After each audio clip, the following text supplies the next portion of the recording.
जय हिंद दोस्तों। एक बार फिर से स्वागत है आपका। आज हम डिस्कस करेंगे इंडियन पॉलिटी के टॉप 200 क्वेश्चंस को। ये वीडियो उन स्टूडेंट्स के लिए है जिनका सिलेबस कंप्लीट है और वो क्विक रिवीजन चाहते हैं। हम बहुत ही कम टाइम में ये बहुत ही इंपॉर्टेंट 200 क्वेश्चन करने वाले हैं। दोस्तों, ऐसे सिलेक्टेड क्वेश्चन हमने लिए हैं जो बहुत ज्यादा बार एग्जाम में पूछे गए हैं। तो दोस्तों चलिए वीडियो स्टार्ट करते हैं। पहला क्वेश्चन है दोस्तों, भारत के लिए एक संघीय ढांचा सबसे पहले किसके द्वारा रखा गया था? ये रखा गया था 1935 के अधिनियम के द्वारा। भारतीय संविधान को बनाने में सबसे गहरा प्रभाव किस अंश का पड़ा? ये भी दोस्तों भारत सरकार अधिनियम 1935 का सबसे बड़ा रोल था। ज्यादातर चीजें यहीं से ली गई हैं। भारत का संविधान भारत को किस रूप में वर्णित करता है? ये करता है दोस्तों राज्यों के एक संघ के रूप में, कि भारत राज्यों का एक संघ है। न्यायिक समीक्षा, जिसको हम जुडिशियल रिव्यू बोलते हैं, ये प्रणाली कहाँ से ली गई है? ये ली गई है अमेरिका से। जुडिशियल रिव्यू का मतलब होता है दोस्तों कि हमारे पास उच्च न्यायालय या फिर सर्वोच्च न्यायालय है जो सारे काम को देखती है कि सभी काम ठीक ढंग से हो रहे हैं कि नहीं, कोई गैर संवैधानिक तरीके से काम तो नहीं हो रहा है, तो उसी को बोलते हैं जुडिशियल रिव्यू। निवारक निरोध का अर्थ है, इसका अर्थ है दोस्तों पूछताछ के बिना नजरबंदी। ये किसी को मतलब तब किसी के साथ किया जाता है जब उससे मतलब ये माना जाता हो कि वो आगे आने वाले टाइम में कोई क्राइम करेगा, तो उस क्राइम को रोकने के लिए बिना पूछताछ के उसको गिरफ्तार कर लिया जाता है, तो इसी को बोलते हैं निवारक निरोध। भारत की संविधान सभा के गठन का आधार क्या था? ये था कैबिनेट मिशन योजना 1946। भारत के संविधान को बनाते समय किस देश के संविधान से संघवाद या फेडरलिज्म का प्रावधान लिया गया था? ये लिया गया था कनाडा से। सारे क्वेश्चन इंपॉर्टेंट है दोस्तों, एग्जाम में पूछे गए हैं। वह व्यक्ति जो जुलाई 1946 में स्थापित संविधान सभा का सदस्य नहीं था, ये कौन थे? महात्मा गांधी। संविधान की प्रारूप समिति के अध्यक्ष कौन थे? यानी कि ड्राफ्टिंग कमेटी, उसके अध्यक्ष थे डॉक्टर भीमराव अंबेडकर। भारत एक गणराज्य है क्योंकि राज्य का प्रमुख एक निश्चित अवधि के लिए चुना जाता है। यहाँ पे दोस्तों वोटिंग होती है, निश्चित टाइम के लिए ही चुना जाता है, राष्ट्रपति या प्रधानमंत्री। भारत की संविधान सभा का संवैधानिक सलाहकार कौन था? ये थे बी एन राव। प्रत्यक्ष लोकतंत्र का परिचय देने वाला देश, यह स्विट्जरलैंड। प्रत्यक्ष लोकतंत्र यानी कि डायरेक्ट, यहाँ पे ये प्रत्यक्ष लोकतंत्र का मतलब होता है दोस्तों जहाँ पे लोग डायरेक्ट हिस्सा लेते हैं। कोई भी डिसीजन अगर सरकार को लेना है, सबसे पहले लोगों के पास ही वो जाएगा, फिर वहां पे वोटिंग होगी। हर एक जो इंपॉर्टेंट फैसला होता है वो लोगों द्वारा लिया जाता है, पीपल द्वारा। ठीक है, तो इसका एग्जांपल किसने दिया था? स्विट्जरलैंड देश था ये। भारतीय गणतंत्र के राष्ट्रपति कौन थे जिन्होंने लगातार भारतीय धर्मनिरपेक्षता को सर्वधर्म समभाव के रूप में वर्णित किया है? ये थे डॉक्टर एस राधा कृष्णन। कौन से देश के पास अलिखित संविधान है, यानी कि बिना लिखा हुआ? यह यूके के पास। भारत के संविधान को कब अपनाया गया था? 26 नवंबर 1949। इंपॉर्टेंट डेट है दोस्तों, याद रखिए। एक विशेषता जो भारतीय संघ और अमेरिकी संघ दोनों में है, वो क्या है? संविधान की व्याख्या करने के लिए एक संघीय सुप्रीम कोर्ट। भारत का संविधान भारत का वर्णन करता है राज्यों के एक संघ के रूप में। एक प्रावधान जिसमें एक अध्यक्ष हमेशा एक अध्यक्ष होता है, इसका पालन करने वाला देश कौन सा है? ब्रिटेन। भारतीय दंड संहिता आईपीसी कब लागू हुई थी? 1862 में। भारतीय संविधान में कितने अनुच्छेद हैं? यह 395। हमारा राष्ट्रगान पहली बार कब और कहां गाया गया था? डेट याद रखना, 27 दिसंबर 1911 को कोलकाता में। भारत का संविधान कब लागू हुआ था? यह हुआ था 26 जनवरी 1950 को। जाति शब्द कहां से लिया गया है? पुर्तगाल से। ग्रेटर इंडिया का शाब्दिक अर्थ क्या है? इसका अर्थ है दोस्तों सांस्कृतिक एकता। लोकतंत्र के दो रूप कौन कौन से हैं? ये है संसदीय और राष्ट्रपति। भारत में एकल नागरिकता की अवधारणा कहां से लिया गया है, यानी कि सिंगल सिटीजनशिप? ये इंग्लैंड से लिया गया है। संविधान का प्रारूपण किस दिन पूरा हो गया था? ये 26 नवंबर 1949 को पूरा हो गया था, बनके तैयार हो गया था। संविधान सभा के स्थायी सदस्य कौन थे? स्थायी सदस्य थे डॉक्टर राजेंद्र प्रसाद। भारत के राष्ट्रपति के महाभियोग की विधि किस देश से ली गई है? ये ली गई है यूएसए या अमेरिका से। नेक्स्ट है, संविधान की अवधारणा की उत्पत्ति सबसे पहले कहाँ हुई थी? ये हुई थी ब्रिटेन में। संविधान सभा के अस्थायी अध्यक्ष कौन थे? ये थे डॉक्टर सच्चिदानंद सिन्हा जी। भारतीय संविधान की प्रारूप समिति ड्राफ्टिंग कमेटी के अध्यक्ष कौन थे? डॉक्टर भीमराव अंबेडकर। व्यक्ति बदल सकते हैं लेकिन नियम नहीं बदलना चाहिए, यह सिद्धांत किसका है? यह है संवैधानिक सरकार का। भारत की संविधान सभा की स्थापना किसके तहत हुई थी? कैबिनेट मिशन योजना के तहत। संसदीय प्रणाली और सामूहिक उत्तरदायित्व किस देश से लिए गए हैं? ये लिए गए हैं ब्रिटेन से। प्रत्यक्ष लोकतंत्र सरकार की एक प्रणाली है। इसमें लोग देश के नीति निर्धारण और प्रशासन में सीधे भाग लेते हैं। जैसे हमने भी बताया था ना, डायरेक्ट जो डेमोक्रेसी होती है, प्रत्यक्ष लोकतंत्र, इसमें जो डिसीजन लिए जाते हैं वो डिसीजन लेने से पहले लोगों के पास भेजा जाता है, फिर लोग वोटिंग करते हैं और उसी के हिसाब से वो डिसीजन लिए जाते हैं। भारत में कानूनी संप्रभुता किसमें निहित है? ये संविधान में निहित है। जब संविधान सभा को धर्मनिरपेक्ष राज्य घोषित करता है, जब संविधान भारत को धर्मनिरपेक्ष राज्य घोषित करता है तो इसका क्या मतलब है? इसका मतलब है कि जो राज्य है वो धर्म को नागरिक के निजी मामलों के रूप में मानता है और इस आधार पर भेदभाव नहीं करता। मतलब धर्म को वो अपना निजी मामलों मानता है कि ये लोगों का निजी मामला है, इसमें हम हस्तक्षेप नहीं कर सकते। कोई भी धर्म कोई भी व्यक्ति अपना सकता है। 26 जनवरी को संविधान के उद्घाटन की तारीख के रूप में चुना गया क्योंकि कांग्रेस ने इसे 1930 में स्वतंत्रता दिवस के रूप में मनाया था। राज्य सूची का एक विषय नहीं है तो ये दोस्तों सेना राज्य सूची के अंतर्गत नहीं आता। संप्रभु संसद की अवधारणा की उत्पत्ति किसके द्वारा की गई? ये की गई इंग्लैंड के द्वारा। भारतीय संविधान का वस्तुकार किसे माना जाता है? ये मानते हैं डॉक्टर भीमराव अंबेडकर को। भारतीय संविधान में समवर्ती सूची किसके संविधान से अपनाई गई है? समवर्ती सूची दोस्तों ऑस्ट्रेलिया से ली गई है। अगला क्वेश्चन ये रिपीट हो चुका है दोस्तों, हमने पहले पढ़ लिया इसे। अगला देखते हैं, संविधान बनाने वाले के विचार व आदर्श किस में निहित हैं? यह प्रस्तावना में। भारत का संविधान कैसा है? यह दोस्तों अर्ध संघीय या इसको क्वासी फेडरल भी हम बोल देते हैं। राष्ट्रपति पर महाभियोग कौन से अनुच्छेद के अंतर्गत चलाया जाता है? अनुच्छेद 61। काफी इंपॉर्टेंट और कई बार पूछा गया क्वेश्चन है दोस्तों, याद रखना। भारत सरकार अधिनियम 1935 किस पर आधारित था? यह था साइमन कमीशन। भारत सरकार अधिनियम 1935 को गुलामी की दास्तां किसने कहा था? ये कहा था पंडित जवाहरलाल नेहरू ने। भारतीय संविधान का संरक्षक कौन है?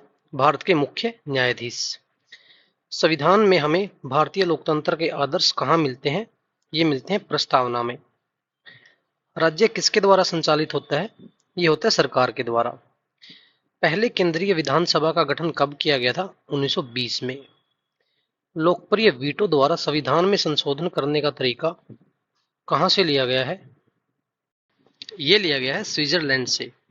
संविधान के अनुच्छेद 14 में प्रयुक्त कानून के समक्ष समानता वाक्यांश कहां से लिया गया है? ये ब्रिटेन से लिया गया है। 1935 में पहली बार संविधान सभा के लिए सुझाव किसने प्रस्तावित किया था? ये एम.एन. रॉय जी ने किया था। वह देश जिस संविधान संशोधन की प्रक्रिया जहां से हमने ली गई है वह कौन सा देश है? दक्षिण अफ्रीका। भारतीय संविधान ने किस देश से लिखित संविधान की विशेषता ली है? लिखित संविधान की विशेषता यूएसए से ली है। भारत में शासन का अक्षेत्रीय विभाजन किस अधिनियम द्वारा किया गया था? अक्षेत्रीय विभाजन दोस्तों भारत सरकार अधिनियम 1858 के द्वारा किया गया था। द्विसदनीय व्यवस्था केंद्र में किस अधिनियम द्वारा पेश की गई थी? द्विसदनीय व्यवस्था जो कि केंद्र में दोस्तों ये 1935 के अधिनियम द्वारा पेश की गई थी। नेक्स्ट है, भारत की संविधान सभा ने कब कार्य करना शुरू किया था? 1946 में। राष्ट्रपति पद के लिए किसी व्यक्ति को फिर से चुनाव की अनुमति कौन देता है? ये देता है संविधान। भारत में हम किस प्रकार के लोकतंत्र का पालन करते हैं? प्रतिनिधित्व, यानी कि दोस्तों हमारे यहाँ पे रिप्रेजेंटेटिव होते हैं जो चुनाव लड़ते हैं, उसी को बोला जाता है प्रतिनिधित्व। कौन सी रिट हाई कोर्ट या सुप्रीम कोर्ट के समक्ष सार्वजनिक याचिका, जिसको हम पब्लिक लिटिगेशन पेटिशन बोलते हैं, किस श्रेणी में आती है?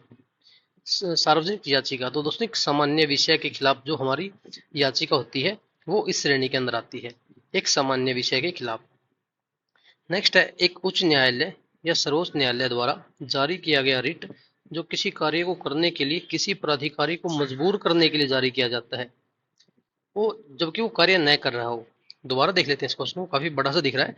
मतलब जब कोई सर्वोच्च न्यायालय या फिर उच्च न्यायालय एक रिट जारी करता है किसी प्राधिकारी को मजबूर करने के लिए, क्योंकि वह कार्य नहीं कर रहा होता है, तो उसको क्या बोलते हैं? मतलब वो काम करवाने के लिए एक रिट जारी करते हैं, उसको बोलते हैं परमादेश। नेक्स्ट है, भारतीय संविधान में न्यायपालिका को कार्यपालिका से अलग करने की व्यवस्था किसके अंतर्गत की गई है? ये की गई है राज्य नीति के निर्देशक सिद्धांत अनुच्छेद 50 के अंदर। काफी बार पूछा गया क्वेश्चन है दोस्तों, याद रखना। अनुच्छेद 50। विधेयक जो केवल लोकसभा में पेश किया जा सकता है वो कौन सा बिल है? यह धन विधेयक। मौलिक अधिकारों के प्रवर्तन के लिए अदालत द्वारा क्या जारी किया जाता है? इसको बोलते हैं रिट। राज्य नीति के निर्देशक सिद्धांतों के तहत बच्चों की किस उम्र तक उन्हें मुफ्त और अनिवार्य शिक्षा प्रदान की जाएगी? ये 14 वर्ष की आयु तक। धर्मनिरपेक्ष शब्द को भारतीय संविधान की प्रस्तावना में कब जोड़ा गया था? ये जोड़ा गया था 42वां संशोधन, जो कि हमारा 1976 में हुआ था। संपत्ति का अधिकार अब दोस्तों क्या है? ये कानूनी अधिकार है।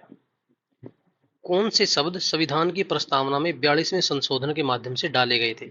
तो 3 शब्द थे दोस्तों, समाजवादी, धर्मनिरपेक्ष और अखंडता। इनको 42वें संशोधन के द्वारा डाला गया था। भारतीय संसद किसी राज्य की सीमा का नाम बदल सकती है या पुनः परिभाषित कर सकती है एक साधारण बहुमत द्वारा, सिंपल मेजोरिटी से। भारत में राजनीतिक शक्ति का स्रोत क्या है?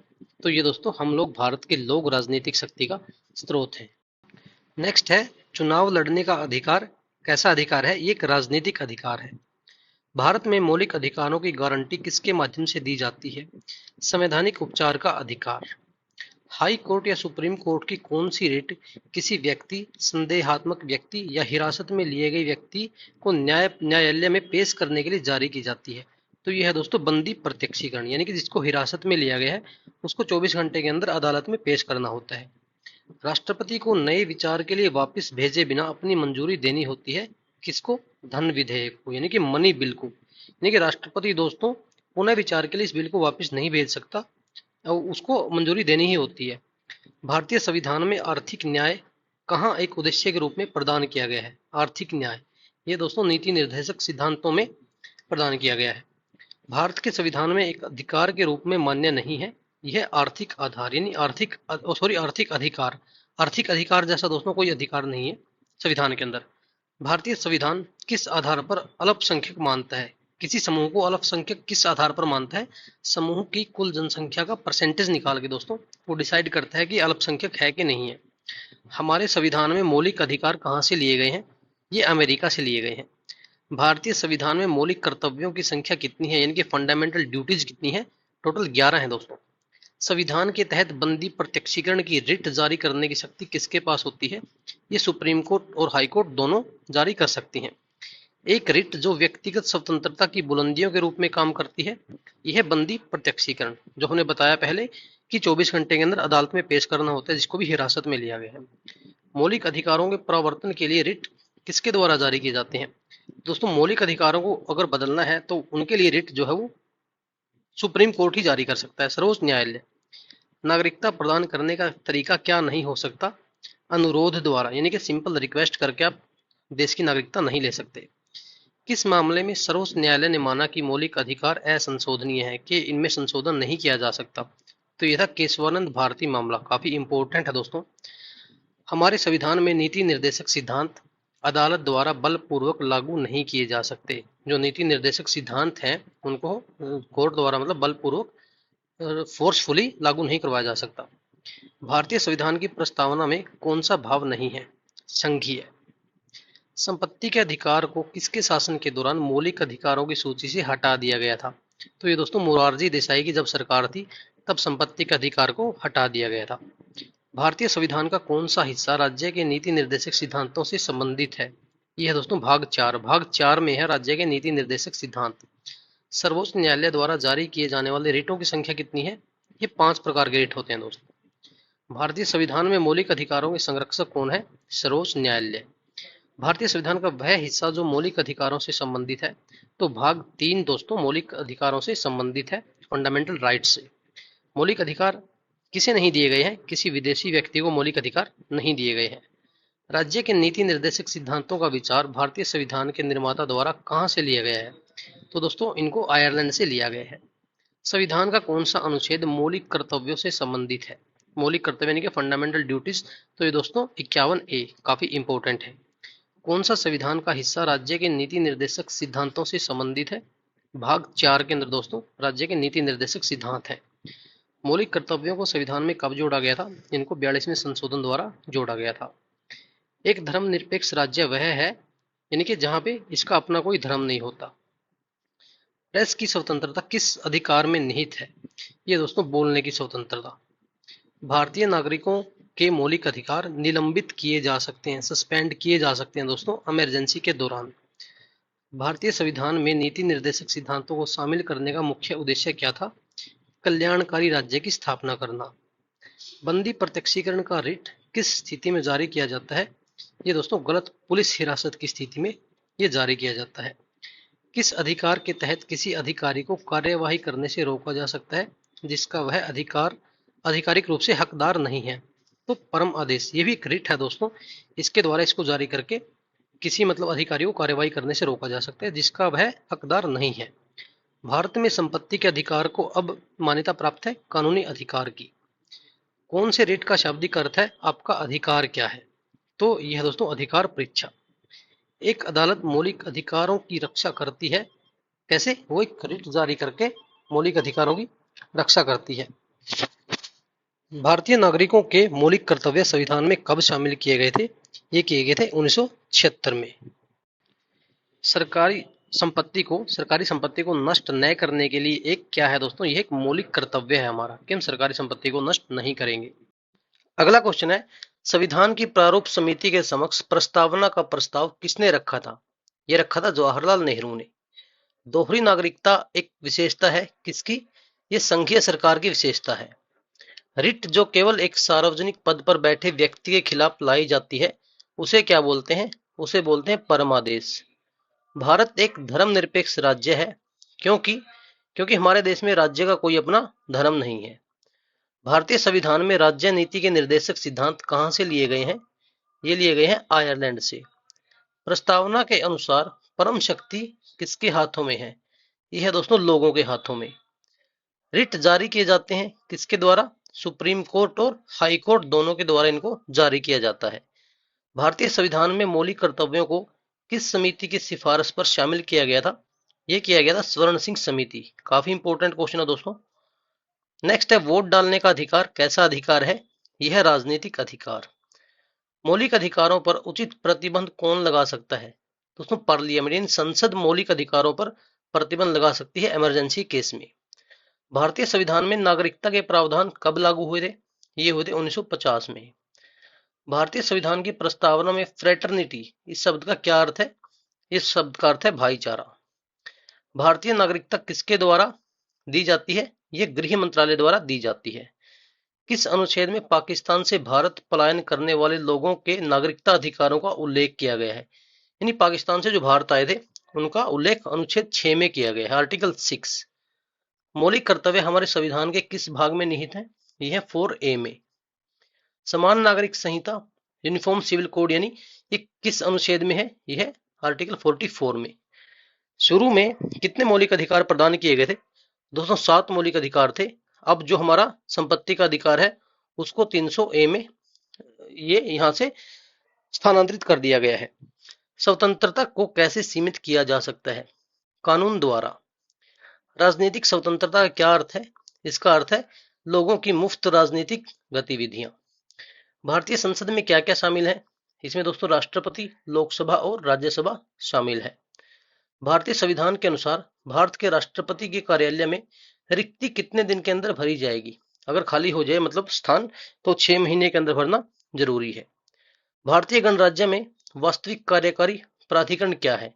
यह मंत्रिमंडल, यानी वास्तविक रूप से दोस्तों मंत्रिमंडल ही सारे काम करता है। सरकार के संसदीय रूप को किस रूप में भी जाना जाता है? इसको दोस्तों उत्तरदायी सरकार के रूप में भी जाना जाता है, उत्तरदायी सरकार। राज्यसभा के सदस्य की न्यूनतम आयु 30 साल। वह अवधि कौन सी है जिसके भीतर राष्ट्रपति द्वारा राष्ट्रीय आपातकाल की घोषणा को संसद के प्रत्येक सदन के समक्ष अनुमोदन के लिए रखा जाना है? यानी 1 महीने के अंदर।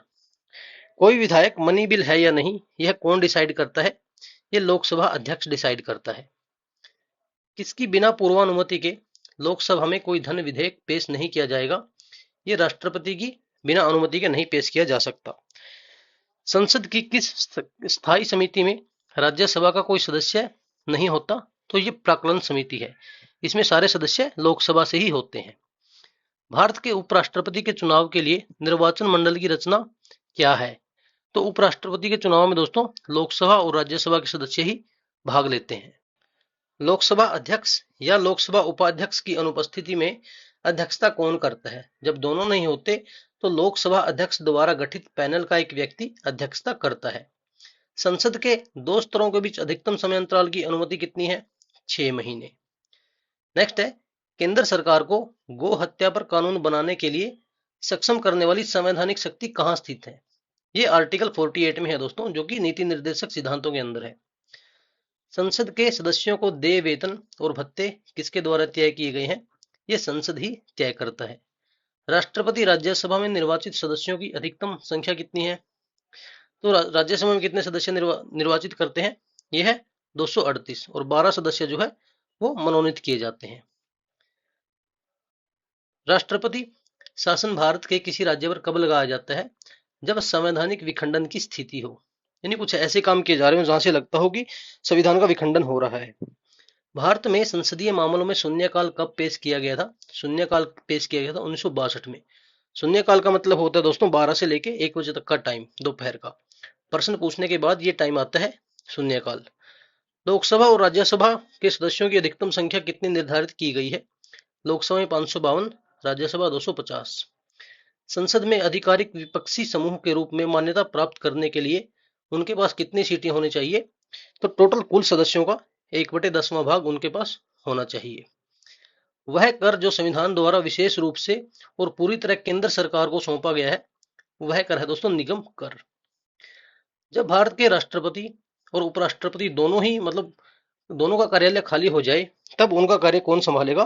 तो भारत के मुख्य न्यायाधीश उनका कार्य संभालेंगे।